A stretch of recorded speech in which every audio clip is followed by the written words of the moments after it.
everyone. Whether you are joining us online or here in person, it's a beautiful day in Riyadh, Saudi Arabia, which has the honor of hosting the IGF this year. I would like to take a moment to express my heartfelt gratitude to the IGF for its invaluable contributions to the global digital governance dialogue. This platform not only brings us together, but also empower us to engage in meaningful conversations and contribute to shaping the future of digital governance. My name is Pari Esfandiari, and it's an honor to moderate today's critical discussion on empowering end users' voices in internet governance. As you can see on the screen, joining me is Sebastian Bachelet, a well-known figure in internet governance. He's joining us virtually and will moderate the online comments and questions. I am also joined by a distinguished group of panelists, David, Carol, Olga, and Amrita. They are here and will provide their perspective and thoughts. We are also joined by invited community leaders, Olivier, Wolfgang, who are here, and Ellen, who will join virtually, both to express their perspectives, but also to include you, the community, in this interactive session. We are also joined by Yek Chan Chin. She will summarize the key takeaways. As you can see, we have renowned leaders in the field of internet governance. Their contributions speak for themselves, and they hardly need an introduction. We go now to next slide.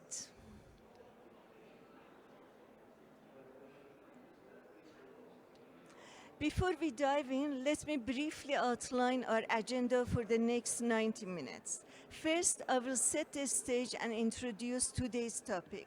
Then our panelists will address three core questions, offering their diverse and unique perspective. This will be followed by invited community leaders sharing their responses, fostering a dynamic exchange of ideas. We will then open the floor to all participants for comments and questions. We will wrap up with reflections, a summary of takeaways, and closing remarks. So now let me take a moment to set the scene. As we gather here today, it's clear that the internet has evolved far beyond being just a tool or platform. It's now the backbone of our interconnected world, driving economies, transforming societies, and deeply impacting personal lives. With its integration into nearly every aspect of life, governing the internet has become an increasingly complex and critical task. This complexity is heightened by rising geopolitical tensions and the inherent friction between the internet's borderless nature and traditional nation-state frameworks. In this context, the need for inclusive global agreements, adaptable standards, and collaborative approaches is more urgent than ever. The evolution of internet governance reflects a profound shift in the dynamics of power, influence, and collaboration in the digital age. Traditional multilateral and bilateral frameworks often struggle to keep pace with the rapid technological advancement and transnational challenges of the internet. This is where the multi-stakeholder approach emerges as indispensable. Unlike conventional governance models dominated by governments, multi-stakeholder acknowledges the internet as a shared global resource, required shared responsibilities and diverse representation. Where governments, civil society, technical community, academia, and the private sector work collaboratively to navigate this complex landscape. At the heart of this ecosystem are those who are impacted. Their perspectives are not only valuable, but fundamental to shaping an internet that reflects the needs and aspirations of global communities.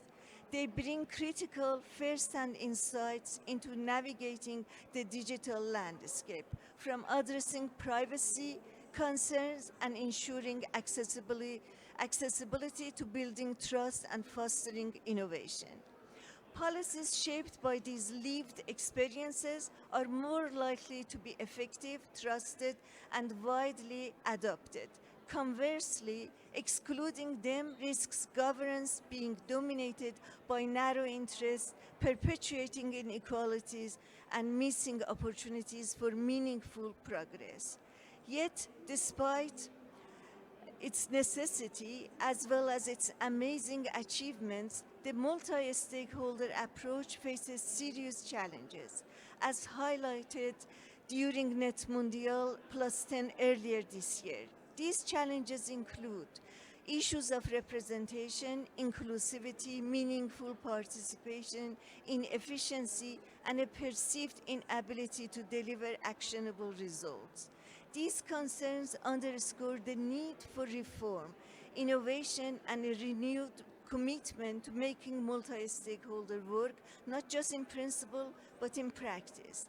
The stakes have never been higher as we approach the Visas Plus 20 review, a pivotal moment to shape the future of internet governance. Now, with this context in mind, I would like to engage with our audience by launching 3 quick polls on today's key topics. You have 1 minute to respond.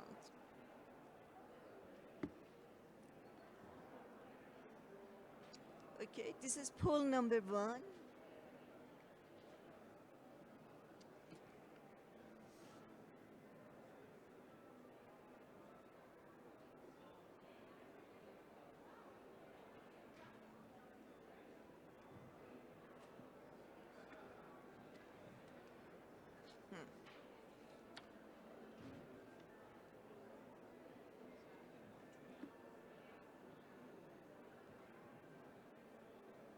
Oh, you can't.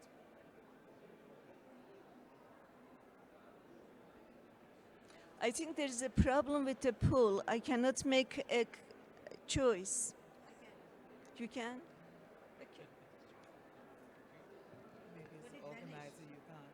maybe. It probably closed. Okay. Yeah. All right, we go to poll number 2.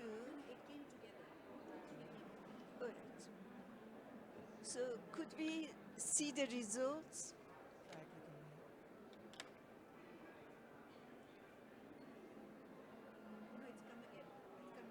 Okay, Oh, because you didn't end the poll. I can. Because they are doing it. Oh, they're as doing well. it. Yes. All right, could we now end the poll and share the results, please?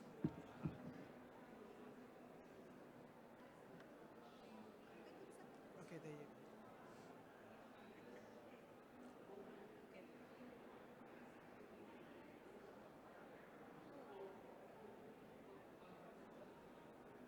I can't see them.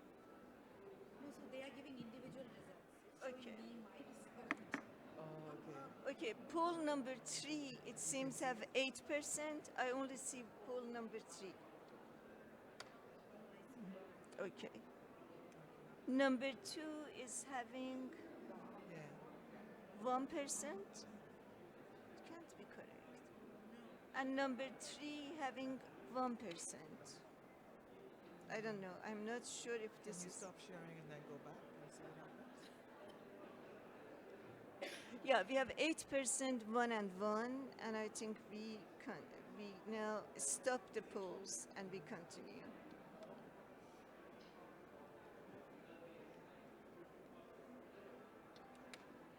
Could we end the polls, please?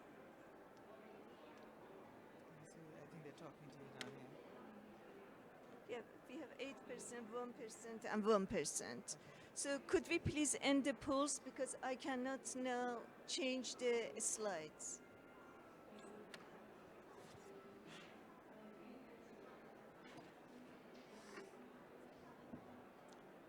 Okay, it's changed. Okay, could we? So, sorry for this. So, now we have three overarching questions as shown on the screen. To delve into this discussion, I would like to begin with David. So, if David is online, the issue of inclusion of internet user has been underscored, but who exactly are we talking about and what are barriers here? Please limit the response to 3 minutes. Okay, can you hear me okay there? Yes. And could we Okay, see David as well? I can, there we go. I think I'd like to start by building on what you've just been saying, because to me, what matters about the internet and the work I do is on the development of digital policy, which includes at the moment working for the United Nations on the 20-year review of the process. What matters most to me is issues around impact, and on the whole, internet governance has been largely led by digital insiders, so by businesses, by the technical community, by government departments that are involved in the supply of the internet rather than on its impact on society as a whole. So the question here, I think, is particularly driven by the way the internet has evolved to be something that is now impactful across all areas of economy, society, and culture. So the first part of the answer is actually not to do with the end users themselves, but to do with the expertise that is involved in internet governance discussions. I think that needs to be much, much more informed, at least as much informed, by people whose expertise lies in those fields of impact rather than in the fields of the internet itself. So by environmental experts, by health specialists, by educators, and so on. We don't have sufficient space for that in internet governance.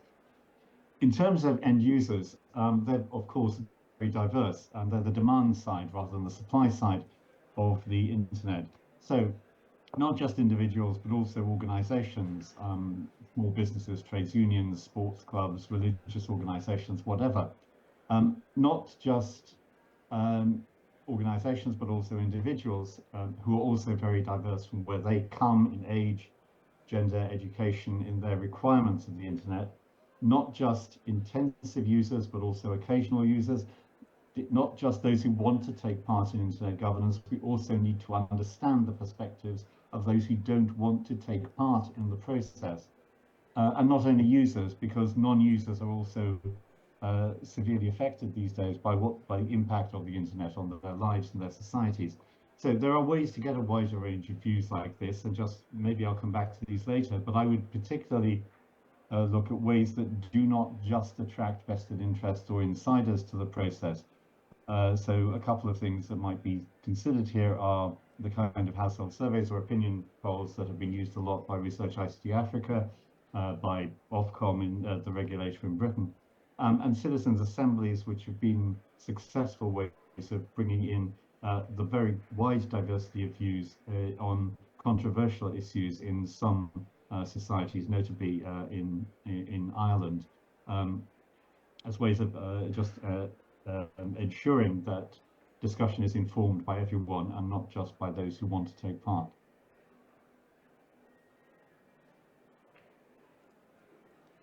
Very much, David. And now, Carol, you heard David's comments and how he expands the concept of end user. With your leadership experiences, why do you think that they remain invisible in multi-stakeholder process? Thank you. Thanks, David.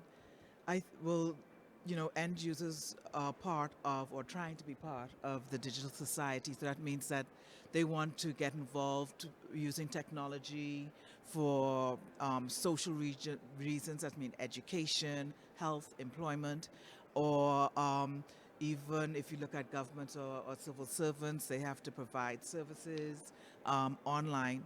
So the barrier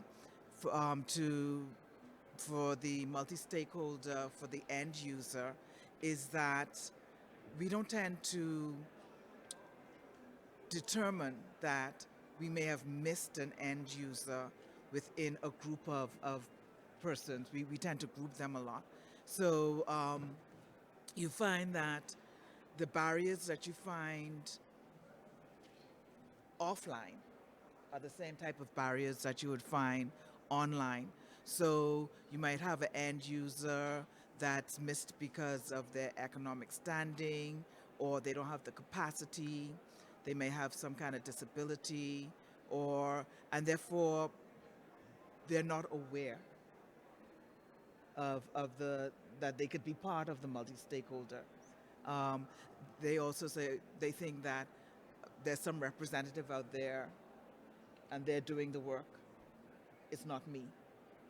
And I think it's a lack of awareness because we tend to categorize people and put them in this labeled box. And sometimes I might be somebody that falls in more than one category.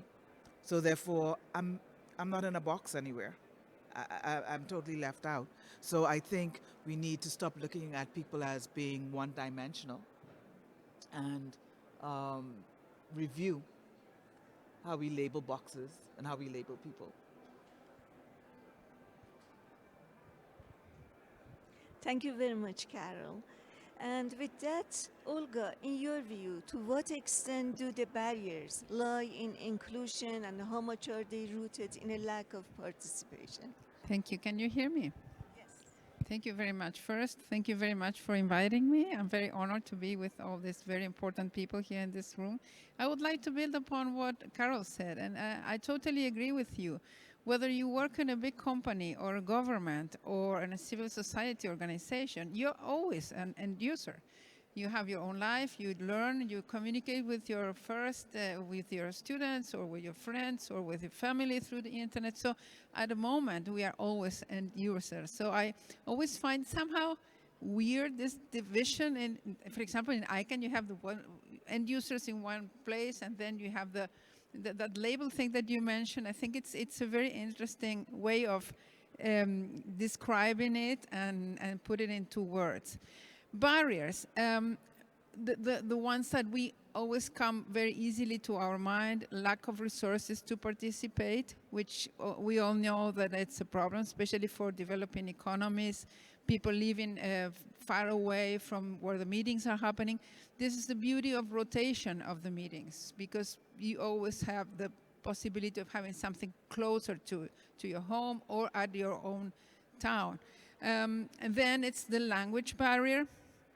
I don't know in other regions, I don't have that deep insight, but in Latin America, that is a big barrier. Many people are able perhaps to read English, but hearing a native speaker of other language, English is complicated. So that is a barrier which is important. But I would like to also stress another barrier, which I think it's a lack of information.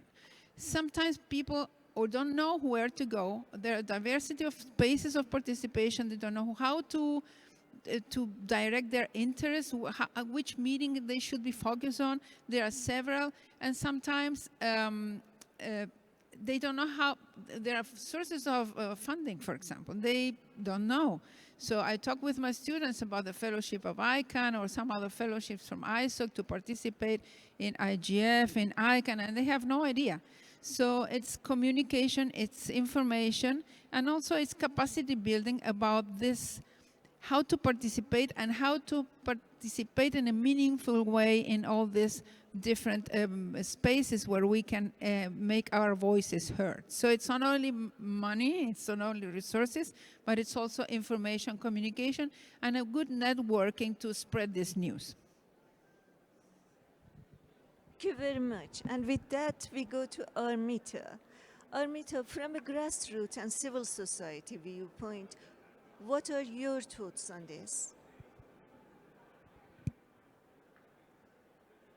Thank you, Pari. So if you look at the end user, and I'll go to that question first, end user where? Different processes will have different people as end user. A government also can become an end user of a process. So we need to be very clear who the end user is and what the impact, as David was saying. So that's one thing. And End users are not homogeneous. If we think just bringing 3 people into the room when AI is being discussed would be end user, no. Who is impacted? How is the kind of impact? Do they understand it? Is important. For the grassroots level, as Olga was mentioning, one of the important things is capacity. Everyone at the grassroots does not have the same resources to understand what the global discussions are all about. Are we building that amount of capacity? Because the learnings, the amount of learning which goes is extremely high. Are we building it? And I think the Sao Paulo principles also speak a bit about that. The other thing, obviously, finances is this, resources are another thing. Even amongst grassroots NGOs, there may be bigger ones, there may be smaller ones. Are we making it equitable amongst the developed and developing countries? I think there are many things which needs to be looked into, many dimensions, apart from languages, skills, etc. I'll leave it at that. Thank you very much, Armita. With that, I go to Carol. From your experiences, what best practices ensure meaningful inclusion?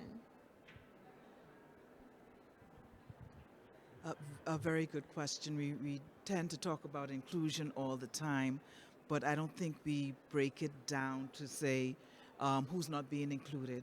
We need to be able to identify and understand what their need is, why their need, and we go back again to thinking that persons are one-dimensional, and that we're not.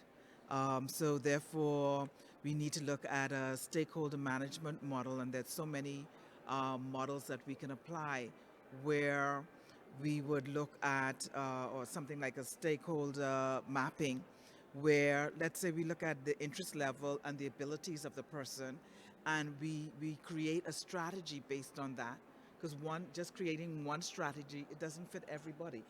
So you really need to sit down and take stock of who the end user is, who we're trying to reach, who we are missing. And another thing you need to do is to make it a iterative approach in terms of, okay, I tried this strategy, who did I capture? Did I capture, did I meet my objectives? If not, well, let me go back at it. Let me make a change to it. Let me see who I did miss out. And then what's my strategy to grab that person? And you just keep doing iterative approach so you could be more agile. Sometimes we take, we write these big strategies on paper and we say, okay, that's it, I'm done, let's try to implement it. And it usually doesn't work or you don't get the impact that you would want to. There's also for stakeholder management, you could have a spectrum because people will fall somewhere on a spectrum and you could decide, okay, what's my different criteria on the spectrum, and you could create different strategies for it. It'll require more resources, but if you want to be impactful, then you need to take the time to understand who, as I'm reading, everybody's saying, who really is the end user? Am I trying to reach the government, the public service? Am I trying to reach the persons that use public services? Who am I really trying to reach? And what it is that they're interested in. Sometimes we impose what we're interested in onto what we think other persons are interested in.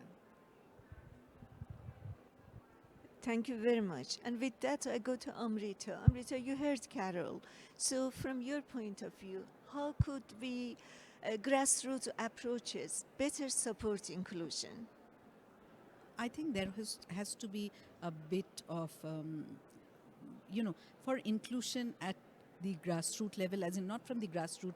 David gave an example of Africa, wherein there were community discussions happening. But training the trainer to work at the grassroots is important. For example, if I look at a country like India with 1.2 billion population, just 5 community meetings will not be enough. You need language, you need to build that capacity. So building the capacity of, for example, it cannot be one size fit all for all topics. If I'm, say, taking AI for good, which is a buzzword these days, and you want to use it, how is it helping in agriculture or climate change or even, the change, even jobs for that matter? You have to know who in that range is working, mapping, as Carol mentioned. How do you build their skills? Are your interests and their interests aligning? And how do you get the feedback and take it up when decisions are making? I think that's also important, how you map. And it's not going to be similar for similar places, but I think building the capacity, having that information flowing, when you give suggestions, how is it being used, unused, the transparency in the processes, I think those are important, and building accountability. If, for example, the problem with many point out with multi-stakeholderism when we talk is we don't have stakeholder accountability. Are we trying to bring in some accountability of what I am preaching?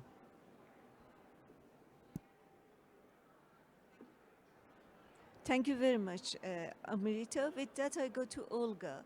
What role can government play in including underrepresented voices? Thank you for the question. There is one thing in multi-stakeholder concept that I usually say, it's this confusion about equal footing and all stakeholders are equal. So that is something that people, oh, we all sit together and we all talk together. But the responsibilities of each stakeholder are different. And I think that the government has a kind of particular and important role, because governments are responsible for security, for promoting the economy, for taking care of citizens, security at the streets and all that. So they have an important role. And I think we, as members of the community, have a big challenge in trying to make the governments understand the beauty and the importance of building a real open multi-stakeholder environment to interact with these multilateral meetings. So both are okay. And there is this fantasy that multi-stakeholder is easier. No, it's much more difficult, because you have to bring everyone at the table, but really all stakeholders, a good dialogue, an open dialogue. Multilateral is easier. You put all the representatives of government together, they talk with their advisors, and that's it, and they do a document. That's very important, but at the same time, the governments must understand that the inclusion of end users and other stakeholders in the dialogue is fundamental for these new technologies that are impacting the society. So they are a very important stakeholder. Not, I wouldn't say more important than others, but they have a kind of a gathering role of all parts of the society. Much. Actually, that's a great point to make, and often it's overlooked.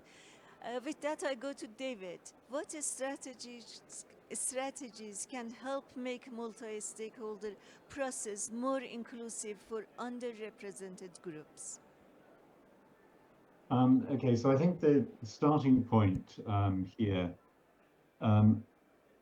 which applies not just to issues around the internet, but to everything really, is if you want to, as a policymaker, you want to engage with the people whose lives your policies impact upon. If you want to engage with them, you have to engage with them on the terms that have meaning for them and that encourage them to participate. So there are, I think, probably a couple of points here. First is that most people, and this includes most end users, don't have the time, don't have the inclination or sufficient interest to get deeply involved in the issues that are the priorities in most internet governance discussions. They're not interested in how the technology works. They're interested in what it does to them.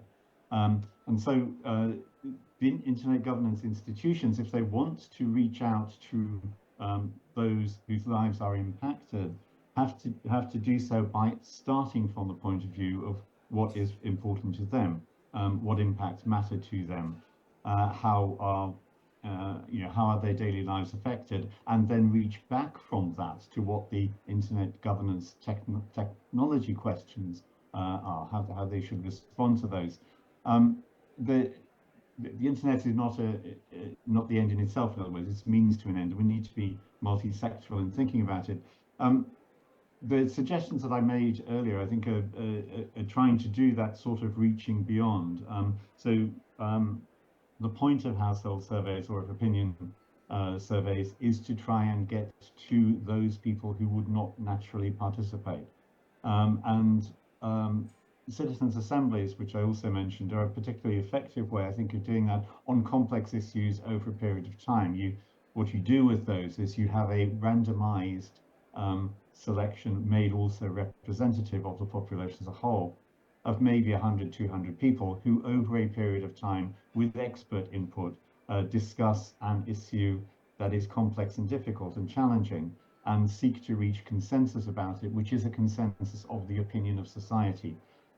It's been very helpful in a number of countries in dealing with issues that are highly contentious, such as those to do with reproductive rights, abortion and gay rights, for example, in Ireland. And I think that is a way of getting to the public as opposed to the much easier thing that happens, which is internet governance insiders talking to themselves. Thank you, David. And while I have you, maybe you could comment on one key challenge is fast-changing digital landscape and how multi-stakeholder approach could adapt to it.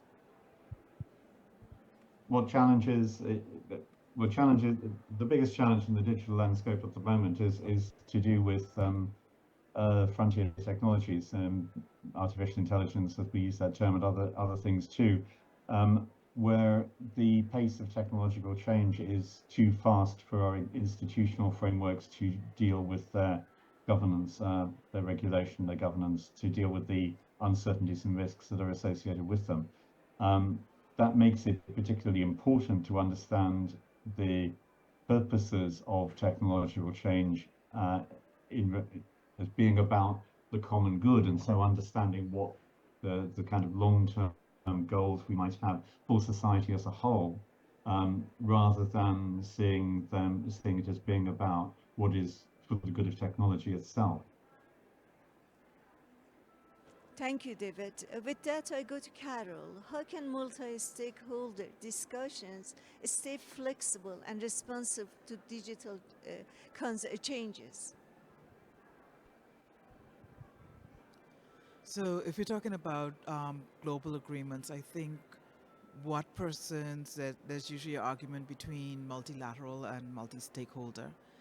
But what I tell persons from, and it could be because I'm from the government stakeholder, is that at the end of the day, the people vote for governments. They don't vote for civil society. They don't vote for technical companies. They vote for people who will represent them. So when it comes to global agreement, and as Alka says, not all stakeholders are created equal all the time, every time. So in a case where you're talking about negotiations for global agreements, then the government is an important stakeholder. Now, they have the influence, but a lot of times they don't have the interest. So what we need to do is to ensure that we raise the interest level. We need to keep the awareness up. We have missions that go, each country or state have a mission that will actually do the negotiations for them. So therefore, we need to find some way in which we can raise the awareness to them. We have to ensure that we do it constantly. We just can't say, okay, wow, there's an agreement coming in up that has to be signed. Let's try to get some meetings with them. No, if you keep them constantly updated and aware, then they feel comfortable that you're not just trying to pressure them into learning something, into an agreement. So I think we just need to keep it constant. And as I think I can't remember who said it, we need to make the stakeholders more accountable. So you have to be a part of it. You just can't sit back. You have to play a part. You just can't say, oh, look what they did. Okay? You have to be accountable.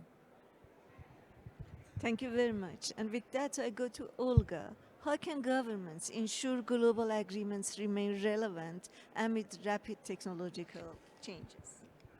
That is a very interesting question and very difficult one.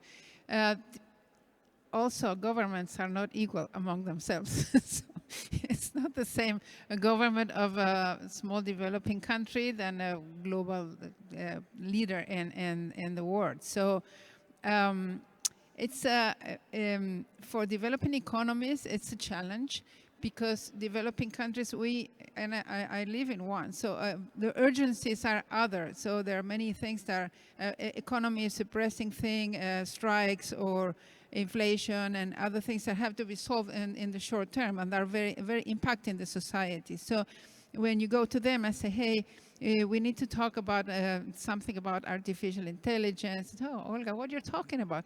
We don't have time for that. But I think Carol made a very interesting point. We have to be consistent. We have to be able to approach information in a way that they can quickly digest and use. You cannot provide to them 100 pages to read. Perhaps a brief document that opens their eyes to be aware of some negotiations that could be global, but at the end will have an impact at the national level. So we have seen that, for example, with new GTLDs. I've been talking about with my government for decades, and once one of the names of one of our regions in Argentina got a TLD named by a company that, oh, it's so good that you're there. Okay, I've been talking about this for years. So it is a process. It's I would say that it's the way that it's not one point thing. It's going patiently to their advisors and to the government to tell them that there are global decisions that will have someday an impact at the national level, and they have to be aware of that. But it's challenging, especially in developing economies. Thank you very much. And with that, I go to Amrita. Amrita, how can grassroots and civil society voices help keep multi-stakeholder processes adaptable? By giving regular and constructive feedback, keeping, many times, Olga rightly said that governments have sovereign interests they need to protect. However, many times in many developing countries, in the name of sovereign interests, the interests of end users or others are overridden. So end users, I would say civil society organizations, should continue to raise their voice, point out the things which needs to be corrected, because at the end of the day, if you look at the internet or the digital technologies, it impacts everyone. And if the concerns are not taken up and deliberated in a nuanced way, no process or regulation can work. So that is, why multi-stakeholder, why different stakeholders have to be there is not a question of having everyone in the table. It is to get the legitimate concerns and advantages coming to one point, so that when decisions are taken, all aspects can be heard, not necessarily adapted, but at least heard. And there is a buy-in when you have to, implement those things. So it is in the vested interest of a smart government if they really want things to happen in the ground. So I think grassroots level civil society have to keep on raising their voices and calling people out to make them more accountable. Thank you very much. And with that, now we go to our invited community leaders. So you heard, we set the stage, you heard the panel. I would like you now to make comments about what you have heard so far. Who wants to go first?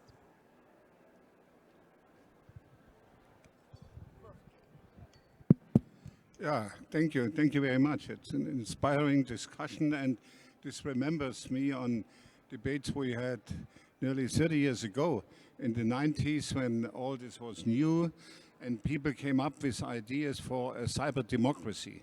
So I think I haven't heard too much in the last couple of years about cyber democracy, but in the 90s this was the catchword. And there was a question, what is cyber democracy? And some people said, okay, people with a passport are citizens, and people with a passport are now netizens, and they should have the same rights like citizens. And so the idea of election came out, because the accountability question was raised already, in particular in the ICANN context.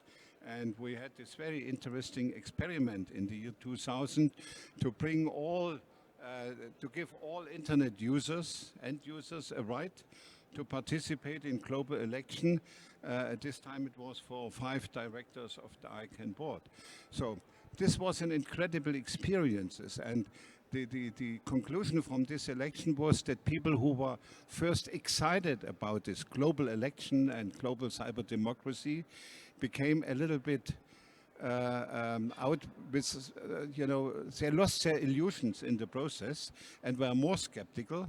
And people who were skeptical in the beginning said, okay, yeah, this is something new. We should have reached a level for accountability also for various stakeholder groups by continuing with the election. The wise decision which was made by ICANN in the year 2002 was, to find a mix between what democratic theory is called the representative democracy and the participatory democracy. So I think there was a long debate in there whether the participatory democracy will remove or substitute the representative democracy.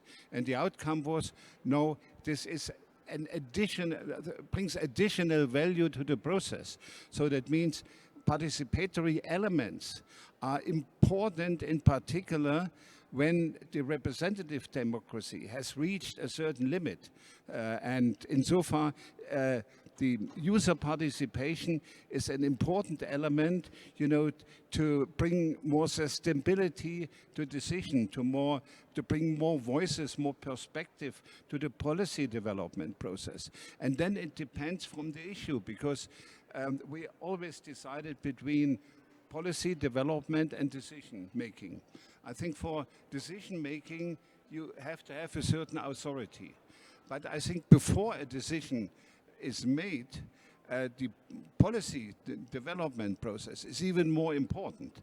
So that means if you have a good, broad, open, inclusive policy development process, then the decision maker at the end of the day just rubber stamps the recommendation which comes out from the BDP. This is in the ideal world. And so, but the problem is, and I remember the argument 30 years ago and said, okay, do you really want to go for global elections? Do you want to have 5 billion people who go to the ballot box? How you can organize this? So there was also a little bit illusions and some dreams around it. And to bring it down to the real situation in 193 countries. So it's difficult really to have the wish to invite everybody to the process. So there is a natural barrier, and not only barrier like language, finance, and things like that. So that means people who buy a car, so do not have to be engineers and have not to understand to build a car, but people have to understand the rules when they use the car. And insofar, so it's also a question when we speak about user involvement and user involvement. The question is then where and what. So that means you have to be a little bit more specific. For me, and it's my final word, the most important thing is that you have a channel for everybody where he can express his voice, make his position heard. So, and I think in a democracy, we have the free media, we have all kinds where people can express their voices and can have a channel where they can participate in policy making in their country. And in our internet world, that's why the national IGF is the best institutional framework you can have, because an IGF gives you an opportunity to bring everybody to a table. It's allowed a round table discussion. A business person has a different perspective than a technical expert. Civil society organizations sees it different, and in governments are wise, they will listen to what's going on there, and then everybody goes home and does the decision where he has an authority to make decision. So this a little bit idealistic. So I'm an academic person, so I'm working with models, but I think you have to have a vision if you want to move forward into reality. Thank you. Very much. I see Olivier is shaking his hand and agreeing with all the comments made. So maybe you would like to make comments. Yeah, thank you very much, Barry. Olivier Clepin-Leblond. And I agree with a lot of the things that were said in this session. Of course, having been involved with internet governance for quite some time. There's a lot of things that we are hashing again and again, but we don't seem to have solutions for them. Carol was mentioning the need not to put people in boxes, but it's so easy to put people in boxes. It's, you know, oh, what stakeholder group are you? And then there you go, you've got a label. We've dealt with those people. Let's deal with the others.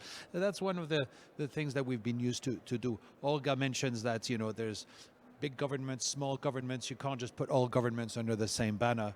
And of course, everyone is a user at the end of the day. Amrita mentioned that the learning is really high. And I've got a thought about this, because yes, there is a learning barrier with everything, and of course Wolfgang mentioned that you don't need to know how to build a car to be able to operate one, but you do need to learn how to operate it. My belief, and by the way, I don't forget, of course, David's description of methods, which I find interesting, about the sampling of people, taking a sample of representative population and then asking them questions. I'm a firm believer in technology. And I think that we are at the moment living a fundamental change, the past maybe year, 2 years, a fundamental change into how everything is happening. First, we're seeing this complete crazy instability worldwide with regards to politics. Things that we would have never imagined are actually happening. Things that nobody has even forecast are happening. It seems that intelligence agencies worldwide are either on holiday or something, but they didn't tell us that something was going to take place. And suddenly you open the TV and you think, oh, this has happened. And you're just thinking, oh, we're living this crazy reality TV show. And why is that? Well, I have no answer for this. But one thing that I do know is that there is a fundamental change in the way that we're doing things that we need to embrace. And that's the use of artificial intelligence. And that is a tool that is so powerful. I really think it will help us in our aim to make multi-stakeholder governance something that will succeed. Because the various barriers that we have in front of us, for example, languages. We all speak different languages. We all have a common language that we're using, which is English. We all sometimes use interpreters, but that's extremely expensive. I believe that AI with automatic interpretation will be able to help us greatly in this respect. Finances. Well, okay, financing is still a huge problem because we all feel the need to meet face to face. But with the technologies that we have and that are going to be developed, it's going to be easier and easier to not only interact on a Zoom room remotely, but with other tools as well to be able to interact. And when you start linking the physical world and the virtual world, that will make things a lot easier, because you could have a meeting with someone with a holographic image that, you know, just put on your glasses and say, oh, by the way, I'm having a chat with some person in New York at the moment. Sorry, I'll talk to you in a second. I'll just finish my chat with the person. This sort of thing. It's stuff that is inconceivable today, because AI is at the level where aviation was 100 years ago. Now, 100 years ago, if you ever go to the Udvar-Hazy Center in, I think it's in Washington, D.C., there's a huge airplane museum, and you see some of the earliest instances of aviation, and you think, there's no way in hell that I would ever even think of going on one of these things, because it's 99% sure you'll kill yourself. And you know, whoever wants to fly are crazy people. And yet, the majority of us who have come from outside the country have flown into here, and we haven't really thought twice about it. And that's because, of course, aviation has got this whole history of improvements that have happened over the years. We're at the very early stage of artificial intelligence, and already we are able to summarize things using generative AI. We're able to use it to take a complex idea that is presented in a professional paper from people who have written about a topic for the past 30 years and that are able to use a certain jargon and a certain way of expressing themselves that is easy for them, but very difficult for newcomers. And we're able to say, I don't understand this, simplify it, please. And the machine will do it for us. And it will, you know, it'll write 6 pages. No way I'm reading 6 pages. Say it in 1 page. And it will do a pretty good job. Sometimes they'll get it wrong, but it's still very Olivier, early can you hear days. me? It's the days when you don't want to go on that Sorry, device that might Olivier, jump can over you the hear cliff me? and kill you. It's Sébastien Bachelot speaking. In a We couple of can't years' hear you. time, all of these models are going to can't work hear you, better. And Olivier. I really think I guess colleague online. See, that's the can hear me, technology we but have today. not on stage, I guess. Come back in 50. It goes so fast. Come back in 50 months. Okay, we can't hear you online, Olivier. They cannot hear me? Can I hear myself here? Yes, I can. So that makes the point. We have very basic tools at the moment. The flight has Not for the crashed. moment.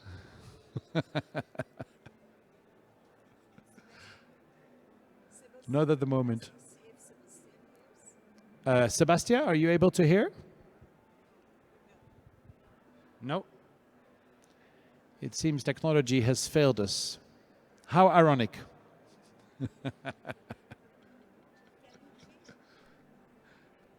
Shall I speak in French instead or another language?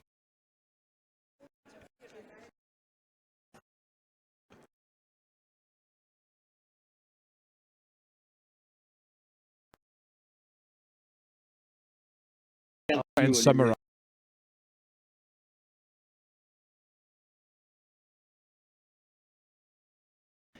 60-page paper.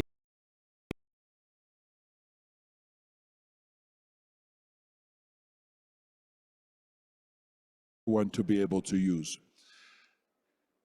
It's very early on in the use of artificial intelligence, and I really believe that the tools that are currently being developed, that we ourselves can develop, because AI allows us to develop our own tools too. I really believe that we will, as a group, as people, as end users, be able to develop tools for ourselves that will help us in better being equipped for taking part in these discussions of internet governance.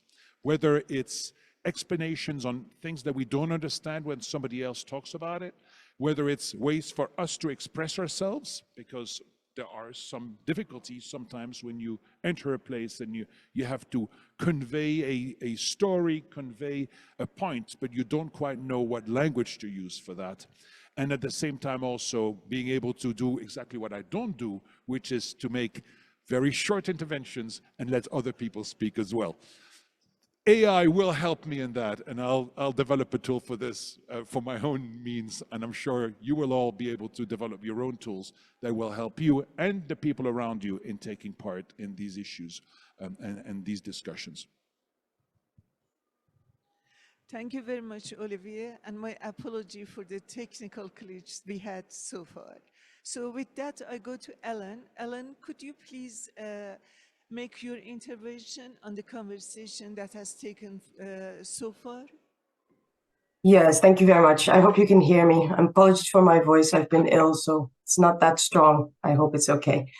I'm actually quite glad to be following Olivier, but I'm going to give the exact counter argument that while how everything happens might be changing, and we've seen how everything happening changing at several occasions throughout the history in relation to technology, what doesn't tend to change is what the result is, especially for people who are more vulnerable and unrepresented. We see that in digital spaces, their voices are often less heard than and their experience is less represented, because especially with AI, the models that AI is built on are built on the lived experience of those who have been most present online and who've created most content, and those don't tend to be the people who are underrepresented in society in general, and who have historically been systematically excluded. So my work is in the links between social and digital inclusion. So what happens to vulnerable groups as societies become increasingly digital. And what I find interesting in this discussion and kind of in the framing of this panel, and I would have to say I am in line with much of what the other speakers have said, and especially David Suter, is that it's interesting that we talk about users, because that presents in the internet, and let's not forget the internet is not just the infrastructure, but all the applications and platforms that are on it. It presents people with something as a fact that they then need to become engaged with. So it presents them in a way as passive in the creation of these technologies, and to have to get involved with something that wasn't from the beginning designed by or for them. So I think looking forward, and this is the kind of our experience in working with groups who tend to be underrepresented or have been excluded in various ways from society more in general, and especially from more digital societies, is that often there's a kind of individual responsibilization of people need to get skills to get engaged. They need to become literate on how to use technologies and what these processes are. And that this often feels quite exploitative for them. It feels like it's passive for them as well. And I think this has also been mentioned before. It is kind of a mismatch about what the internet and internet governance is for, that's not understood, that the outcomes of internet governance or digitization more in general are not presented in ways that have meaning or are relevant to a lot of the people that I work with in my research. And while, yeah, I think it is definitely governments and other powerful stakeholders that should be held accountable, but for kind of the outcomes that people get from this process of governance. But we should be thinking about what kind of internet and what kind of technology we want for the future, and that future should include all these experiences. And including some of the work that I've done, I think there's two things that it's a bit rambling my thoughts because I'm following up on many very well-made points earlier. But I think one of two things that if in thinking about the future that I think we haven't really discussed yet is that there's many young people of the world, and actually young people and children especially make up the majority of the population in the global south, and both children and the global south in general are underrepresented in terms of the kind of lived experience on the ground, and they also have a very hard time making up this future that we're going to be living. They have a really hard time of getting their voices heard at a higher level. And when we talk, there was talk about, a level playing field, all stakeholders being involved. But in the end, even if we talk about local or national IGFs, there needs to be a mechanism for filtering up, and governments and governance bodies need to be held accountable for putting the mechanisms in place so that through the kinds of forums that David Suter talked about, but also through kind of civil society organizations that work very locally, that really understand the local impact of the way in which technologies are designed, that these organizations are involved and that they have a meaningful voice, that it's not the responsibility of the individuals who are already struggling to make their voices heard, but that there's a really clear process for that.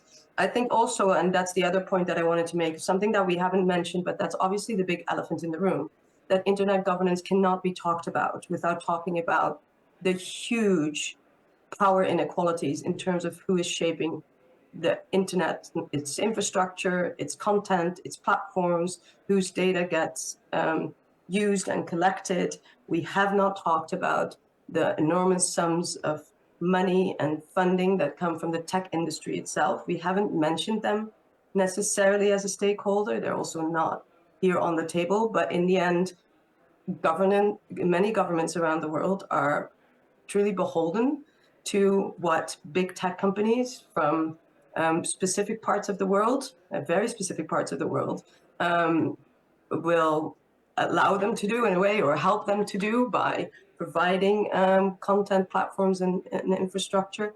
And I think we really need to talk about that, because in the design of these platforms and in the kind of, design of the content and the infrastructure, this is where we also see a huge underrepresentation. So I don't think it's not just involving people as end users and focusing on who is most likely to be advantaged, not all end users, but I would say especially people who tend to have been underrepresented, of making sure that they are heard through some mechanism without making them responsible for their voices being heard, reaching out to them, as David Suter was saying, but also to think about how can governments and other stakeholders, civil society and other stakeholders, get more involved in making sure that in the design and the construction of the infrastructure and the content and the platforms in these global tech companies and the global flows of money and funding, that they are involved from the beginning and not as an after the fact, here is a technology,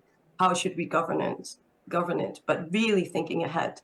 So to make sure that these patterns that I was talking about before, that we can see happening with AI right now in terms of who is represented, who is kind of, who are these technologies designed around to be made useful, that will prevent a kind of more unequal future because these technologies are governed and designed in a way that doesn't necessarily represent the best interests of these future generations of vulnerable populations. And I would say, getting more young voices, young underrepresented voices, especially from parts of the world that have been underrepresented. And I don't want to put people into boxes. My approach is always kind of understanding kind of a disadvantage or vulnerability or living in precarious conditions from an intersectional perspective, from a local perspective. But that requires accountability at the top for involving these voices and kind of perspectives from the beginning and not at a kind of, tick box exercise, I think was mentioned before. So that would be my contribution. Thank you very much. Thank you. With that, I think we go to Sebastian and open the floor for questions. Sebastian, floor is yours.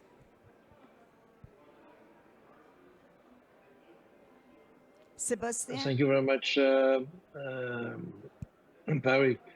We don't have any question yet into the chat. Therefore, if people want to raise a question right now, will be very useful. And maybe you have people in the room who would like to take the floor too.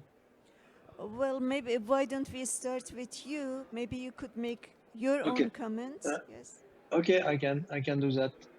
Thank you very much. Thank you for all these exchanges. It's quite interesting, and I will say that there are. First of all, I am Sébastien Bacholet. I was presented by Barry at the beginning. Unfortunately, I am not with you, but a lot of my friends are there, and that's good. It was really, or it is a real interesting discussion. I would like to point out a few of the points you raise, and I will not pinpoint who say what, but artificial intelligence, yes, it's an interesting tool, but if it's done by and for end user, who is building it today? Therefore, do we need to trust them as we trust any of the other platform? Therefore, yes, it could be one interesting tool, but it will depend how it will. So the tool will be set up. The second point, it's why we are talking about end user here. Because very often we don't talk about them. I just want to give you a short story. When I start my first meeting in ICANN, I went to my government representative and they told me, why you are here? We don't need the end user voice. We are the voice of citizen of the country. Therefore, we are there for you. Go away. I went to the representative of the CCTLD and they told me, but why you are here? We are gathering the user of the CCTLD of the country and we are the voice of end user. You don't need to be there, and so on and so forth. It happens that I am the only one still around.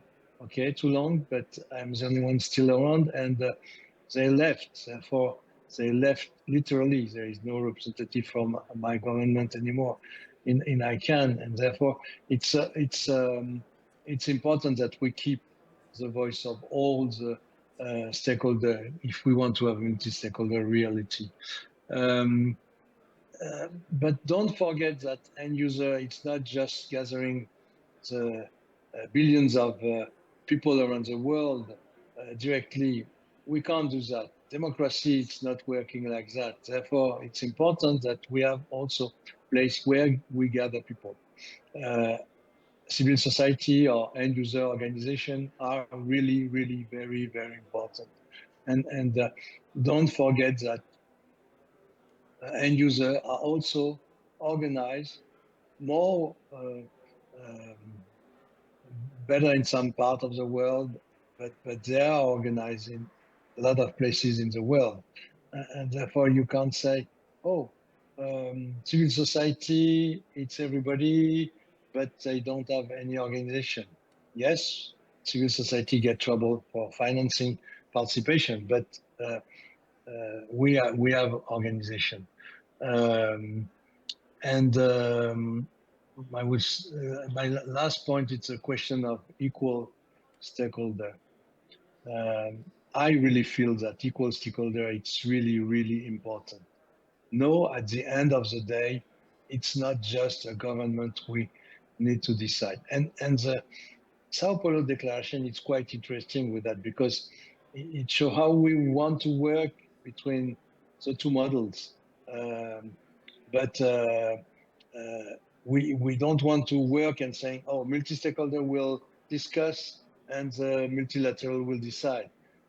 It couldn't work like that. It's need to be more agile than that. And once again, the Sao Paulo Declaration of Net Mundial plus 10 was very interesting for that.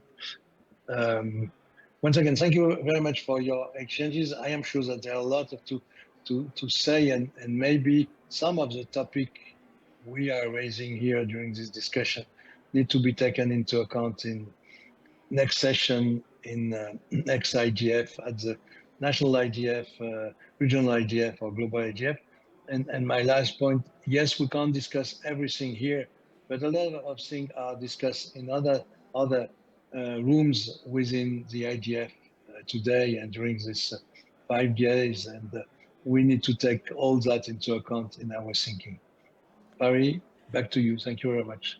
Thank you, Sebastian. With that, I would go to Yek Chan, please. Thank you very much. I think it is very inspiring and very interactive discussion. So I just pick up some point from the previous discussion. I think we have a kind of the debate about at a two level. One is, as the first speaker said, so we have to raise the bar of the demand side, not only the supply side. So when we say demand side, we actually talk about the individual users and also civil society. So therefore, actually the whole debate is about digital divide of between the government and different stakeholders, including the users. So there's a digital divide, which can be the financial issue, capacity building, or literature, IT literacy. So I think this is one debate we had in here. So one is about the digital divide, and the other side actually is about the role of the government. We talk about what the government's role in this multi-stakeholder process. Should they have a more, understand more about individuals and different stakeholder groups? So I think that's the issue from the government. But on the other hand, actually, we have also, as an end user or civil society or other stakeholder, we also have a responsibility, just like Carol said, we need to raise the awareness of the government, which is not entirely up to the government, but it's also up to us as a civil society or other sector to influence the government. I think the last two speakers, Alan and also, of course, Olivia, talk about the technology, how technology could enhance or empower us. I actually agree with him. But on the other hand, Alan also talked about the continual undermine, underrepresent of vulnerable book. But she make a very interesting comment about, we should make, I think it was involve the underrepresented group to get them involved without making them responsible to make their voice to be heard. So I'm a bit cautious about this argument. So, for example, I had a son. He's 18 years old. I think for him, I needed him to be self-motivated to some to some extent. I cannot take an entire responsibility for his life and career. I think we need some kind of self-motivation in that respect. And I really appreciate Wolfgang's point about, the most important things actually is have a channel, for everybody can express their opinions and to get heard, and that channel is very important. I think IGF is very important, crucial platform for us to have that kind of exchange. I think I stop here. Thank you. Thank you. Thank you very much. Amrita, you want to make one? Thank you.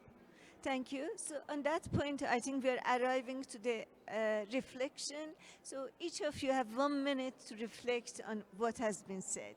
Maybe I start with Olga. Thank you very much. A lot of very interesting thoughts. For me, not a total conclusion. I think it's the way is the destination, and all this process is about multi-stakeholder. Something that came up to my mind when Olivier was talking about, I'm an engineer. I was never considered part of the technical community, never ever. So I don't know why. Many times I tried to participate. No, you're not part of it, but I'm an engineer. And they usually are a lot of lawyers there in that in that stakeholder. So I think we have to be careful of the society that we are interacting with, especially young people, as you said, your son.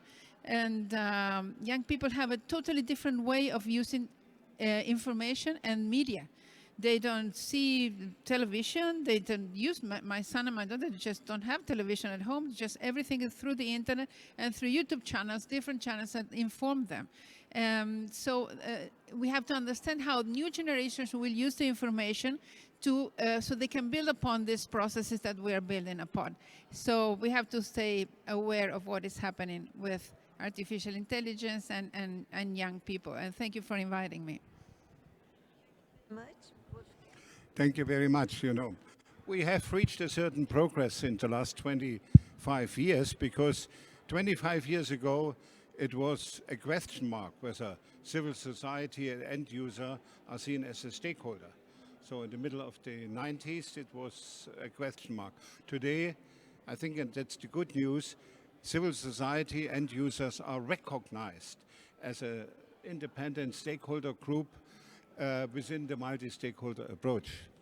The weak point is, that's the bad news, so this fact is partly misused by others, and they use it just to shield. You have a seat on the table, but you have nothing to say, or so you have weak representation and things like that.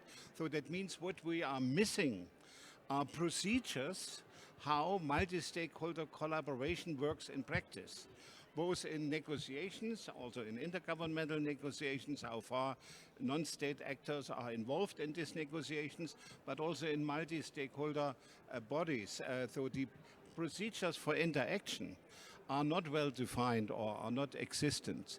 Insofar, the Net Mundial Plus 10 multi-stakeholder guidelines, the Sao Paulo guidelines, are a step forward. It's not the final solution, but we have now clearer criteria where we can measure whether this collaboration can be labeled multi-stakeholder or not. So that means this is the next step, and I think we have to work in the next couple of years, in particular also in the context of the global IGF, the national regional IGF, to make it more clear also for outsider how the multi-stakeholder approach works in practice. So it's not only a label which you put on a process, fine, and then it's used as an excuse for traditional power policy.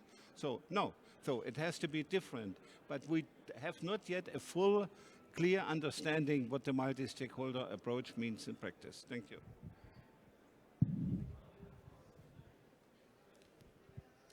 Yeah, I wanna thank Ellen actually for bringing me back down to earth from my technological heights around.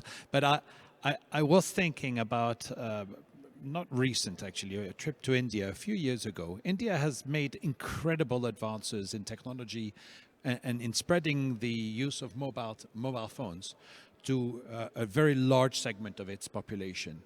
I remember being at the airport and the phone ringing repeatedly behind me, and I turned around and the lady who was sweeping on the side was using a smartphone and had received the call and was speaking. And the tuk-tuk driver a little bit later was also with his smartphone. And I thought, wow, of course, these people are able to use technology, and technology has reached a level where it's affordable for them. There was a way for them to use the system.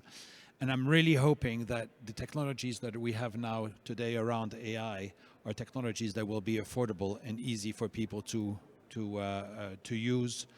And people, including those that Ellen was speaking about, the ones that are more disenfranchised, that are the young people, etc. I think young people have a faster capability to adapt than we do at our age. So I'm not too concerned about them.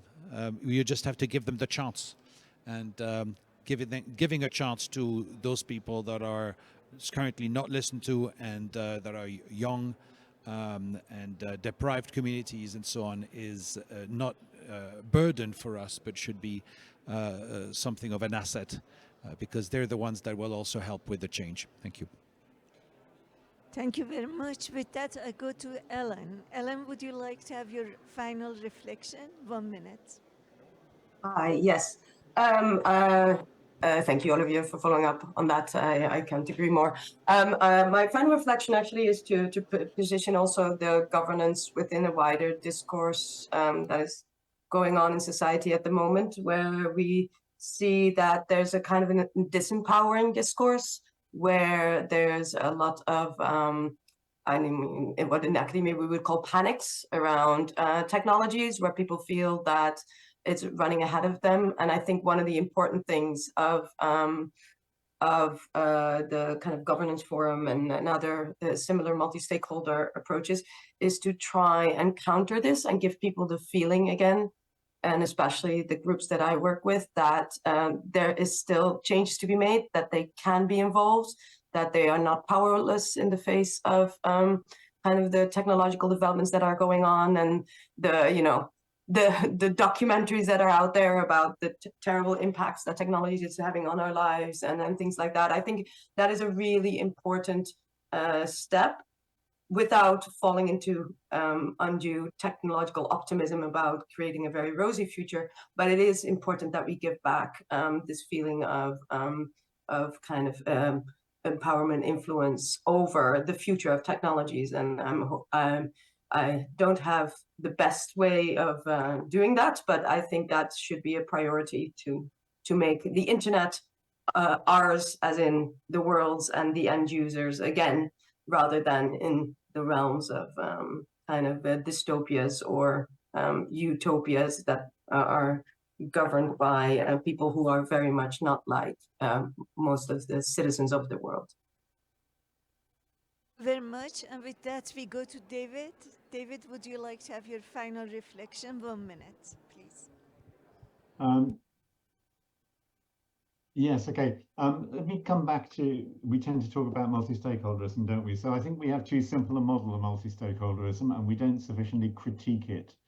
So the purpose of multi-stakeholder involvement is to improve the quality of decision-making and enable it to contribute more effectively to society. Sorry, can you hear me? Yes, we can. Sorry. Right, it disappeared from my screen. To contribute more effectively to society, we need to pay more attention to a number of things there. So we need to pay much more attention to power structures and power imbalances, which Ellen was talking about. In particular, I think we need to recognize the vested interests within each and all of our stakeholder groups and how that influences the discussions that we have about governance. We need especially, I think, to disaggregate the 4 stakeholder groups that we tend to talk about, or we tend to have in our minds, of government, business, civil society, and the technical community. I think that's far too simplistic. It doesn't recognize fundamental differences such as that between the supply and demand sides of the internet. So if you look around you in the meeting in Riyadh, ask yourselves how many businesses are there from the demand side of the internet, the businesses that make use of it to do other things, compared with how many are from the supply side of the internet with their particular interests to pursue. And individual users are also much more complex. We need to consider them not just as consumers of the internet, but also as citizens of their societies. There are differences between people here, but there are also differences within people about how they perceive their own context. We need to reflect on the diverse needs and priorities there, and the fact that they are often in conflict with one another. So there are conflicting needs and priorities from the internet and its governance. And then we need to reach out to that wider community of users in ways that they think are sufficiently relevant to them to bother taking part. In other words, if we want to hear from people, we need to listen to them, and we need to create the opportunity for us to listen to them, which is also the opportunity for them to speak to us. Thank you very much, David. With that, I go to Amrita.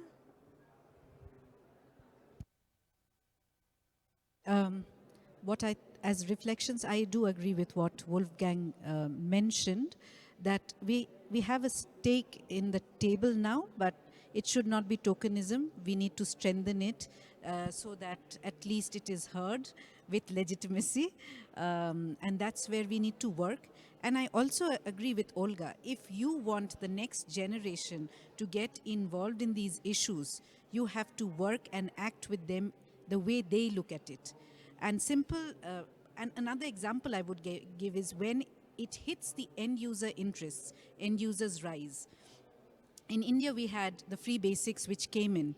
There was a huge furor from the end user community, civil societies, and it was pushed back successfully. So when it matters and when people understand that their interests are at stake, I think they work. So you have to create the narratives so that people understand what they would lose if they are going with it. And for the younger generation, they use technology, they take it for granted. But what they miss out, or what are the risks, or what are the trade-offs they are having, I think you need to explain it to them. Carol? I agree with what David was saying. We need to evolve the multi-stakeholder processes that we have, and it's something that we're looking for, trying to do with the IGF.